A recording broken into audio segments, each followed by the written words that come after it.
Hi there. My name is Vinny Gibson, and I own a business called Sunflower Transitions Consulting.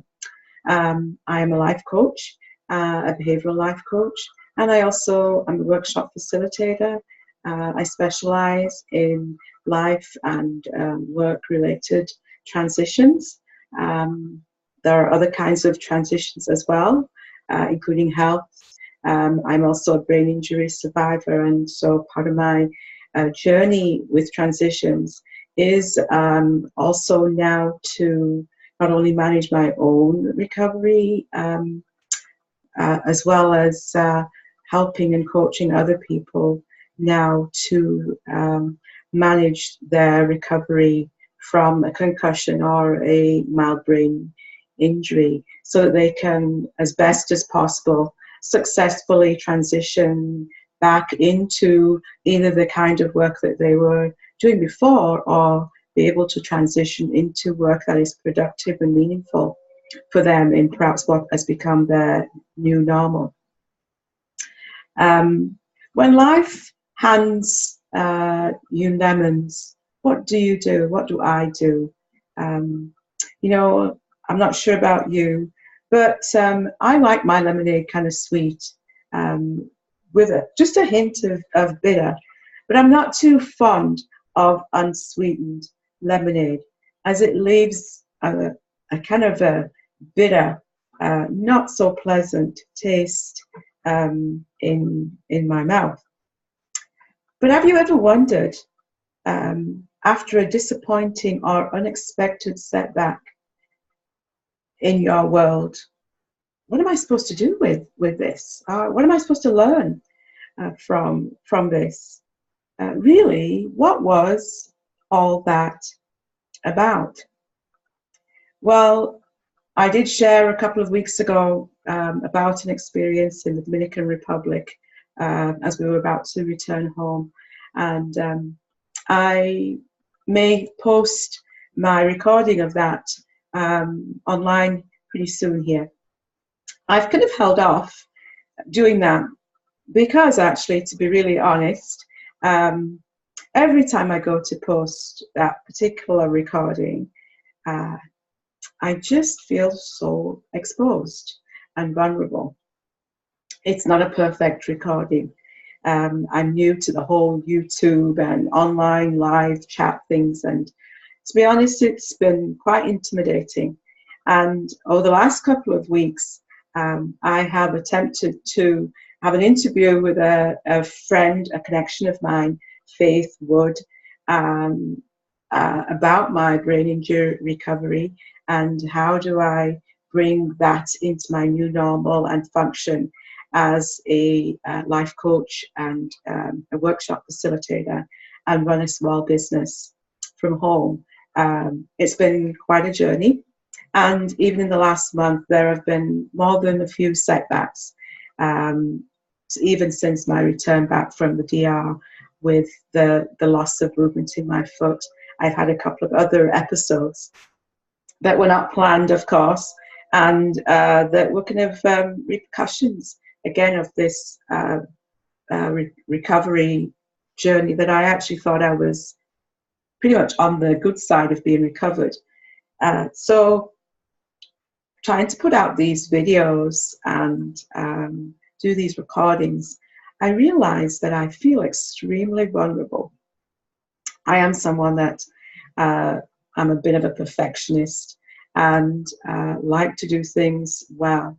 And you know, whether you have a brain injury or whether you're just a really busy person or, you know, you're doing something for the first time and it's not going as you would like, if you are like me, there's a temptation to kind of get frustrated and maybe even to think, you know, maybe I won't really put that out there yet because it's not really what I want it to be like. It's not perfect. It's not, who's going to want to look at that? I mean, I've made lots of mistakes. There's lots of repetition or whatever is not right.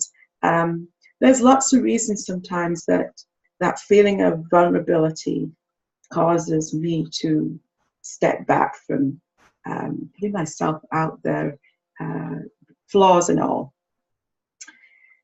But as I've struggled the last 2 weeks to try and put these recordings up online, and realized that I hesitated for many days, partly because of the technology, and that's another story, but also partly because I was really afraid to actually put them up and not have them be perfect and be maybe critiqued on that. And as I've thought about that over the last few days, it got me thinking about, what do we do with our mistakes?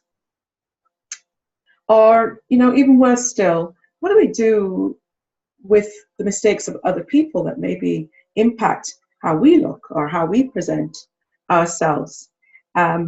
Maybe someone else's mistake impacts how I put myself out there in a very negative way. Maybe my own mistake or mistakes could potentially make me look foolish or not really professional or, a bit cheesy. And that's kind of where my mind was the last couple of weeks. But, as I got thinking about this whole kind of vulnerability around mistakes and making mistakes, I was reminded of what actually the word mistake means. And where did this term originate? It's a term actually that's taken from the movie industry.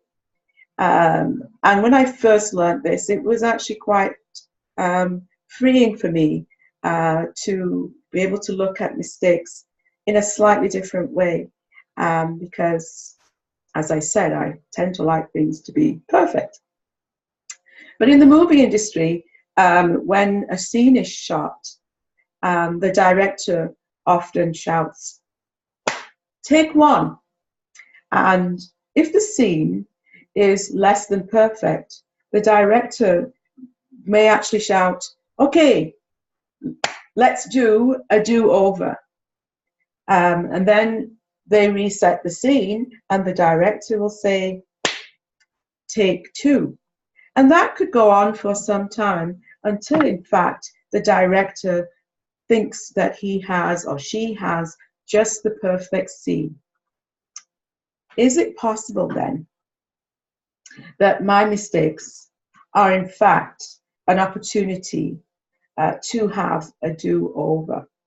Is it possible that in putting out work that is less than perfect, in putting out a video that is my first attempt that is less than perfect, maybe even to put out a video with some of the bloopers and the flaws that were part of that process, is it possible that I can actually take that opportunity to learn from my mistakes, to actually put myself out there and be vulnerable, realizing that it's okay to do things over. It's okay to have people see me as less than perfect.